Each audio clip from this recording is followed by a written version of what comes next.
everybody, my name is Angie Murenga. You're watching Just Angie. It's my favorite, my favorite things. I love this segment of Just Angie because I get to share with you the things that are my favorite things.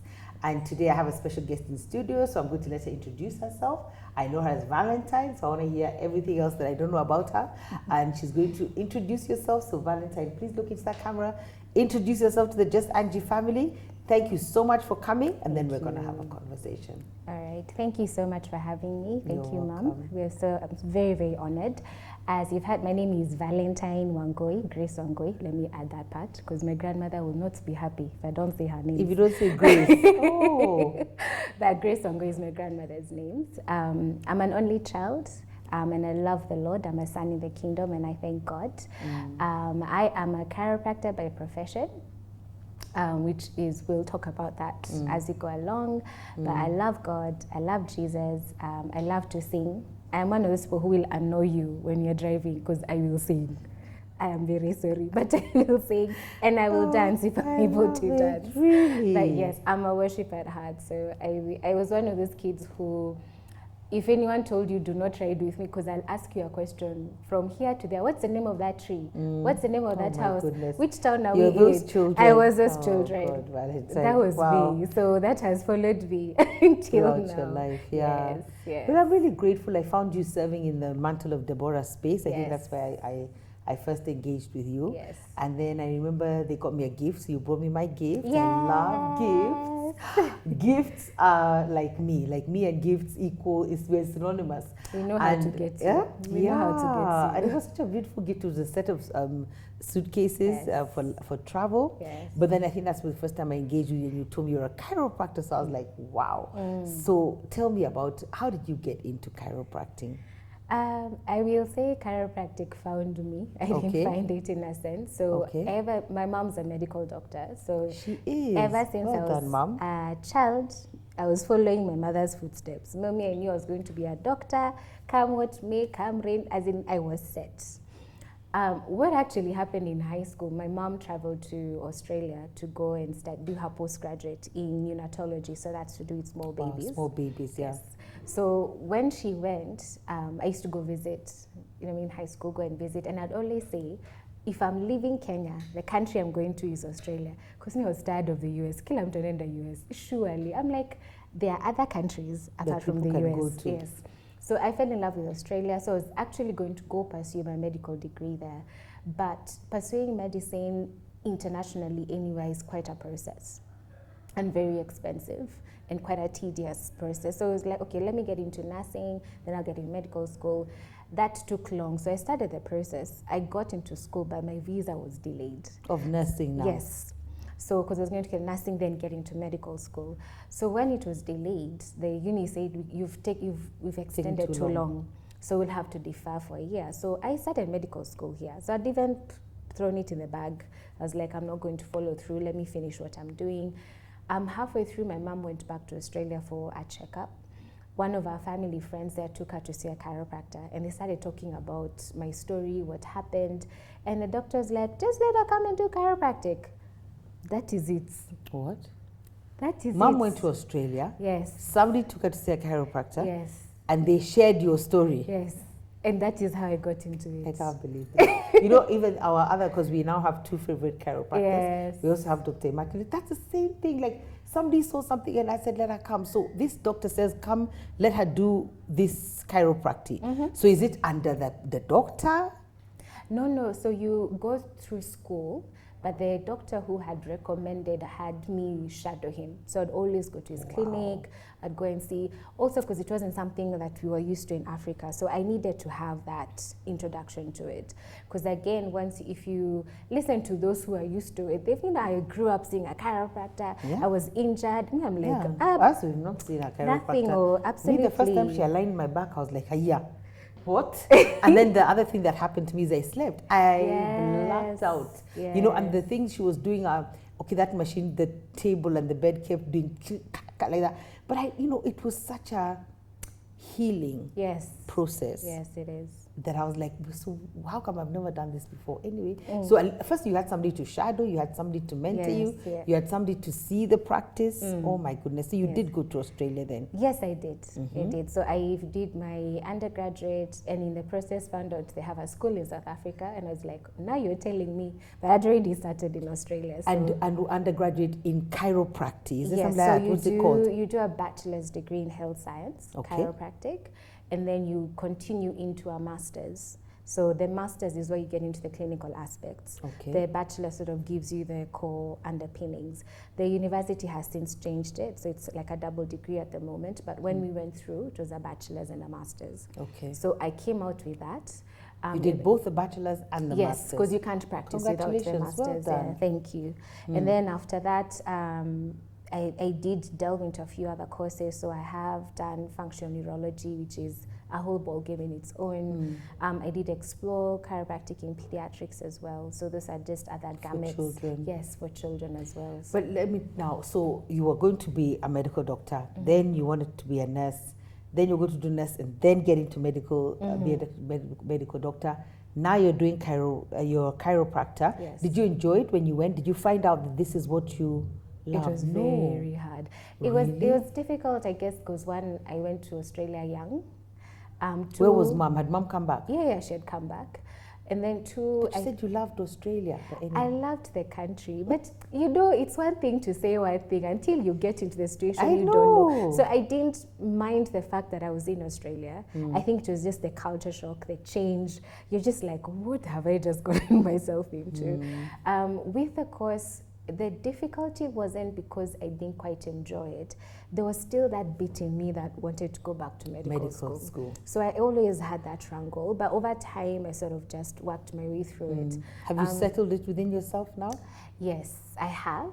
I will not say 100%. There's still bits of me that goes, but then I'm like, no, this is what God has given me, so this is what I'll pursue. And you know, I was going to say, so how long did it take to do be a chiropractor and do the masters as well? 5 years. 5 years altogether. Yeah. So that's a long time. It's a long time. And then the other thing that I wanted to weigh into as you get into whatever else you want to say, but I'm thinking, you see, when you went to visit mom, you were like, oh, Australia, that's visiting mom. Not living there, going to school, working there. These are the things that we forget, that we need to see the bigger picture. Precisely. Rather than see it, because you're going to visit, mom is there as well. That's another equation, mom is there. But now when you're all alone, what do you do then? You know, that, and Australia is so far from home. Very far. Yeah, but you wanted to do something different. I did. And I think it was just, I was like, I have a chance to go to the country I want to go to, so I jumped on it. But I honestly say God's hand was on it from start to end. Because I remember even when I was leaving, my friend called me and she's like, I just felt the Lord tell me to tell you it's going to be okay, so don't worry. And that was actually what gave me peace to go, because I was so stressed. Also because I was leaving my mom, it is all those uncertainties.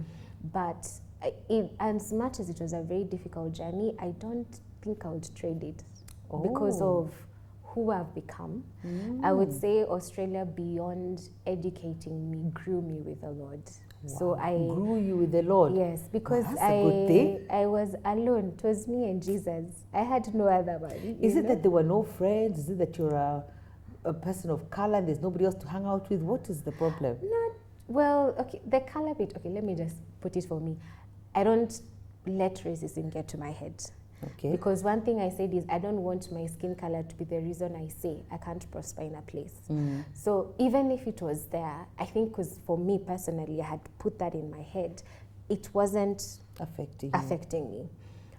It was obvious, like I was the only black person in my class. So actually in my course for about, till the year I finished, then there was another black person who came. So I was like, I didn't have a choice. I stuck out. I was like, you stick out, you stick out. And then I was very vocal.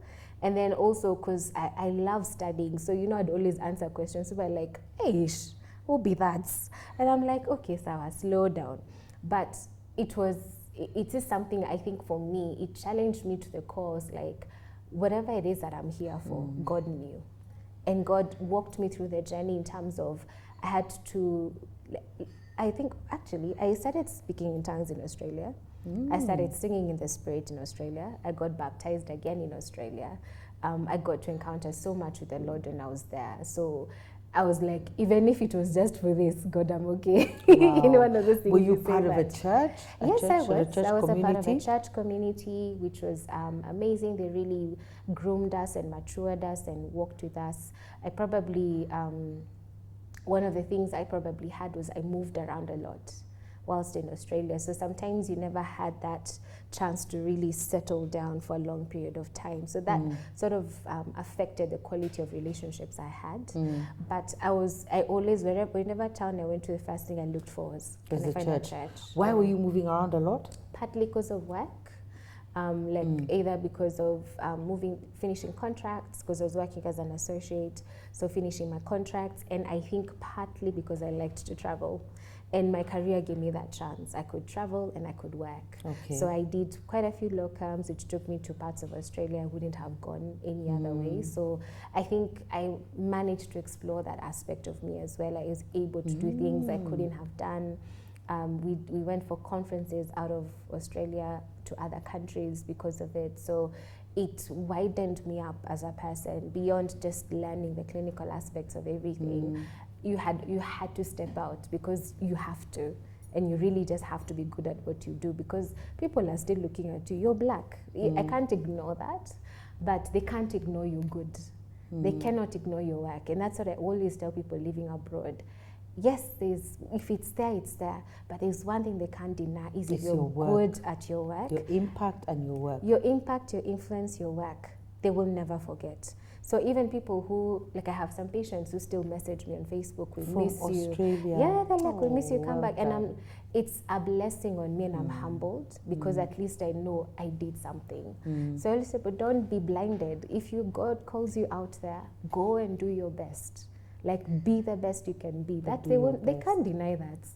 They will never deny that. That's amazing. So were you going to school and working all at the same time? No, I was going to school. I went to school all through. I know the tradition is that people work and study at the same time, but this was a very clear instruction God told me. I want you to just study.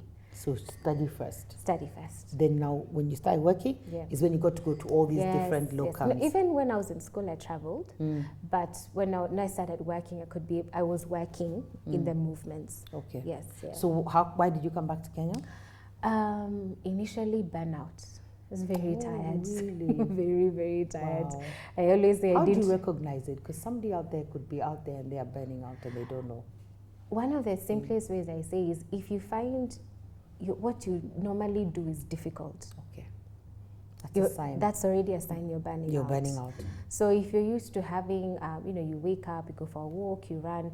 If your activities of daily living, what you call ADLs, are now difficult for you to do, and it's not pain, it's you can't. You just feel like you don't have energy, you're lost. One of the things for me I used to find is like if I go to the gym, which would normally give me energy, I'd be so fatigued afterwards. Like I had nothing, I'd need to go and sleep because I'd used up everything inside of me. The day I realized it's time to stop, I broke down in front of a patient. That was it. I was like, that's it. Valentine, you're done. It's time to, I had worked. I had really worked myself. And there's a lot of, the emotional aspect of it. The work was very demanding where I was working at the time. So I had to just make a decision. And it was post-COVID. We also had family members back here who were sick, and my mom was doing everything, so I was also worried about her. We weren't able to travel for about 2 years. So the minute the borders were said open, you were out of there. Yes. Wow, that's amazing. So just because I know they're saying now we're out of time, but just take me through a typical day as a chiropractor. Okay, so typical day, come into the office. My ideal is always to set everything up, set the tone, set the pace of the day, go through what's the expectation of the day, what appointments we have, just make sure that everybody's at par with everyone. Then ideally is you want to just be prepared for your patients coming in. Do you have the paperwork ready? Do you have all that stuff? And then when it comes to appointments, especially if you're coming in for the first time, I always call it my get to know you appointment because you're really there for that purpose.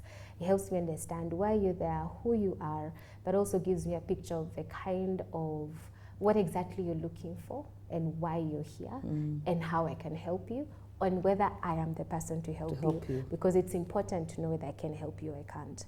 And it's important that I tell you that I can help you or I can't help you. So that's important for us. Once we've established that, we do a series of examinations. If we require x-rays, depending on the findings that we have, we'll send you for some. And then we come back and go through your examination findings.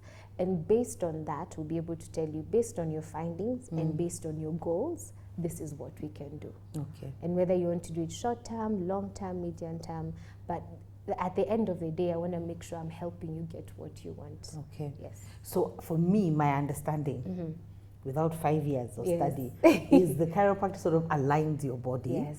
And is it about bones? So what is a chiropractor in layman's language? Tell them what a chiropractor does and why they need a chiropractor. Okay, so we have this very important organ in our body called, I'll summarize it, it's called your nervous system. So you've got a brain, you've got a spinal cord, you've got nerves, yeah? So your brain sits in your head, your spinal cord sits in your spine, the nerves leave and go to the rest of your body. So that's how we tell your body what to do, how to do it, when to do it, yeah?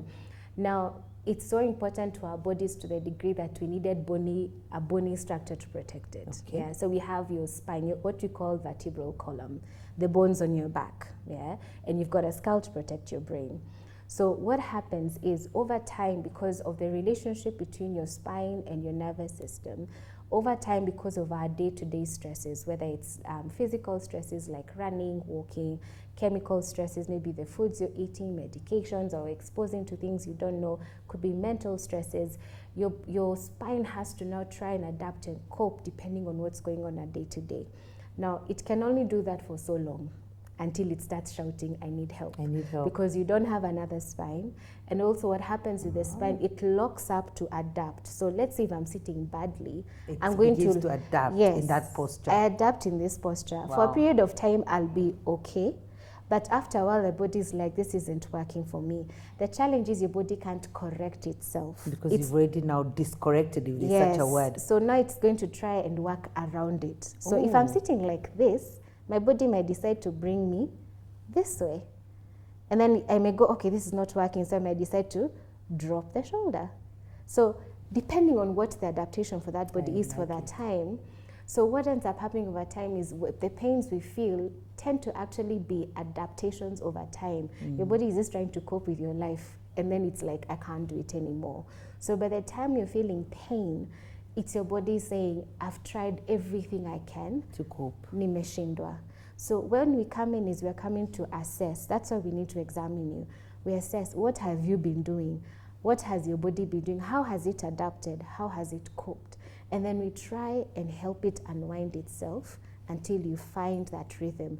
Because as the spine moves properly, one of the things people don't know is that your spine actually feeds your brain. Really? So they did a research a while back, I can't remember the name of the guy off my head, but they said 80 to 90% of actually what we call nutrition to the brain, feedback to the brain, comes from your spine. And the way the brain works, it requires information up to be able to give information down.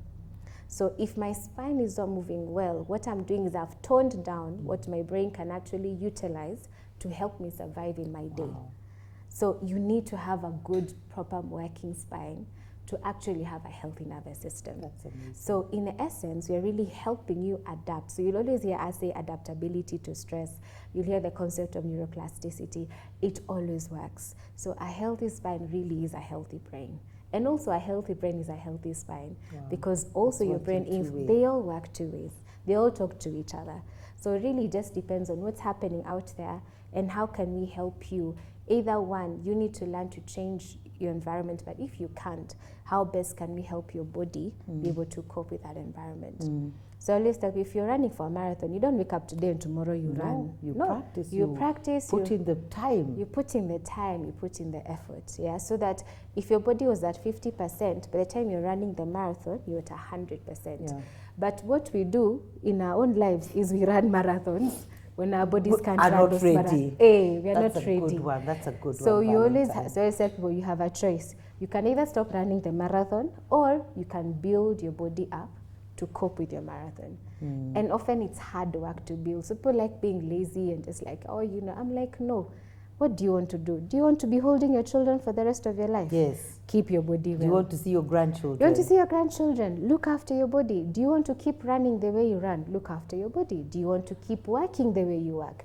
Give your body the tools it requires to cope with your life. You know, I was going to ask you in parting who needs to see a chiropractor, but I think we all do because, first of all, we sit. Yeah, even this working from home, we're sitting, the computer, the vision, that's why people get a lot of pain, so you need to see a chiropractor if that's the kind of pain that you're feeling. Yes. I think another thing that I'm finding more often, even with conversations with my trainers, that people live with a lot of pain.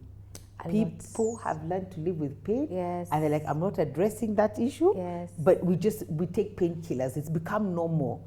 We've normalized pain, but pain is a sign that something is wrong. Yes. I think our posture, the way that we sit, if we're not exercising, or even if we're exercising too much, if there's a way that we're not running right, we all need to see a chiropractor.